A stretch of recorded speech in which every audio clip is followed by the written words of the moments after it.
दोस्रो कंकाली कप 2082 को यो सेमिफाइनल गेम मेन्डी एफसी भर्सेस सुनाचुरी बीच भएको थियो भने पहिलो हाफमा सुनाचुरी एफसी एक गोलले पछि परेको थियो र अन्तिम इन्जुरी समयमा एक गोल गर्दै ट्राइब्रेकरसम्म पुर्याउन सफल भएको थियो। कमब्याक भएको थियो भने अब यो ट्राइब्रेकरमा पुगेको छ। पहिलो ट्राइब्रेकर लिन्छ जर्सी नम्बर 7 मेन्डी एफसी को लागि भने गोलरक्षक दर्पण सिन्तान। सुनाचुरी एफसी का उनी फेस गर्नेछन् जर्सी नम्बर 7 लाई मेन्डी एफसी। पछिल्लो समय पनि क्वार्टर फाइनलबाट फाइनलसम्म आइपुग्नको लागि मेन्डी एफसी ट्राइब्रेकरबाटै आइपुगेको थियो। यो Darpan Sintan and what a save Darpan Sintan. उनी काठमाडौँको फ्रेन्च क्लबबाट पनि निकै उत्कृष्ट सेभहरू गरिसकेका छन्। उनले साबित गरे काठमाडौँ गएर आफ्नो गोलकिपिङलाई सुधार गरेको।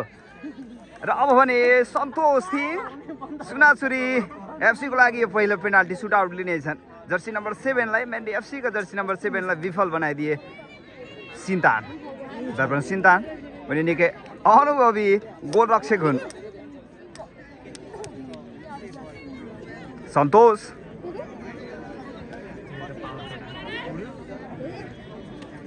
सुरज शाह फेस गर्नेछन् उनलाई। सन्तोष थिङ सन्तोष एन्ड जजमेन्ट पनि राम्रो थियो उनको।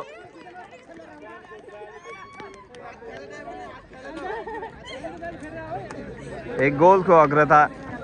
दोस्रो पेनाल्टी सुटआउट मेन्डी एफसी का र यो फेस गर्नेछन् one more time Darpan Sintan. Mendi FC यो दोस्रो पेनाल्टी सुटआउट लिनेछन्।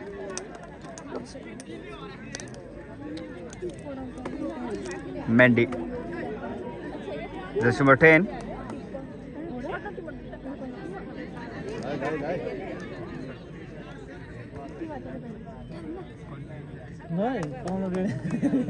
पहिलो पेनाल्टी सुटआउटलाई रोक्न सफल भएका थिए दर्पण। अब यो दोस्रो penalty shootout jersey number 10 Darpan. Mendi versus सुनाचुरी यो राम्रो गोल गर्न सफल भएको छ। 1-1 को बराबरी। हजुर ए ओके स्योर ओके मेन्डी एफसी का सपोर्टर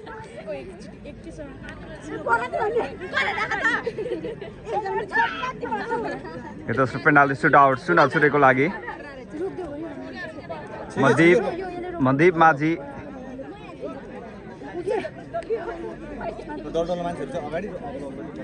मनदीप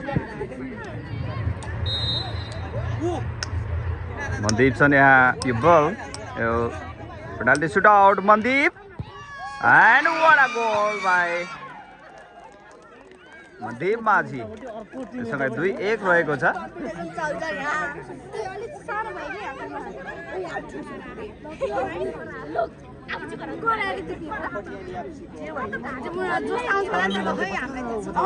मेन्डी एफसी को लागि तेस्रो पेनाल्टी सुटआउट र यसलाई फेस गर्नेछन् समीप।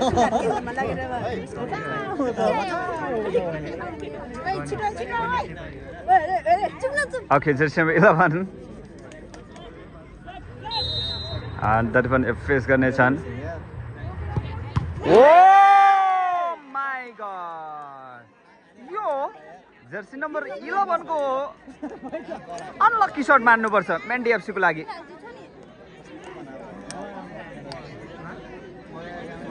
सुलभ थापा मगर यो तेस्रो पेनाल्टी सुटआउट लिनेछन् सुनाचुरी एफसी को लागि।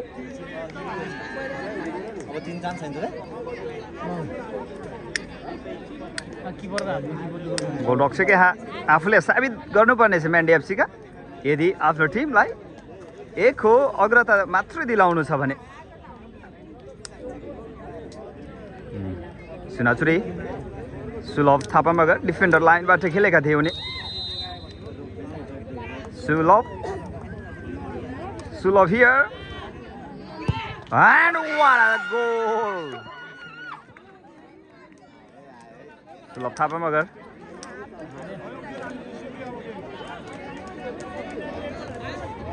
One more time Darpan Sintan face गर्नेछन् म्यान्डी एफसीका प्लेयरलाई।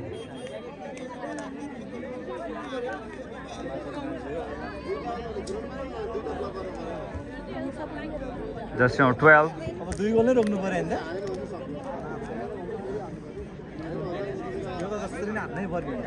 यो गोल यो पेनाल्टी सुट आउट यदि दर्पण सिन्तान यसलाई फेस गर्न सकेमा यो निर्णायक बल बन्न सक्छ। Just number 12 and Darpan Sintan म्यान्डी एफसीका सपोर्टर हामी देख्न सक्छौँ। बलमा निकै पेस देख्न सकेका थियौँ हामीले। जर्सी नम्बर 12 का गोलरक्षक आफै लिनेछन् सम्भवतः यहाँ।